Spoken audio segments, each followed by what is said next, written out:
I'm Barry Hall, 73-year-old pensioner. Been doing a lot of things for charity when I think about it. Last year started with a sleigh and reindeer, but this year I thought I'd do something different.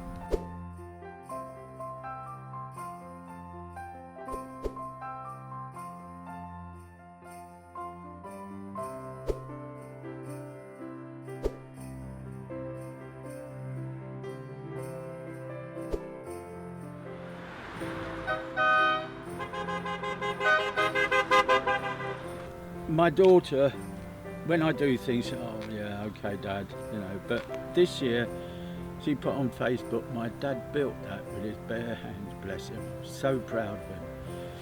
I'm getting choked now because that really hit home. That meant an awful lot to me. She said Mum would have been proud of what you've done. So I said, yeah, it's a shame she's not around to see it, like, you know. She said, Dad, if Mum was around, you wouldn't have done it. But I think she's up there shining down on me.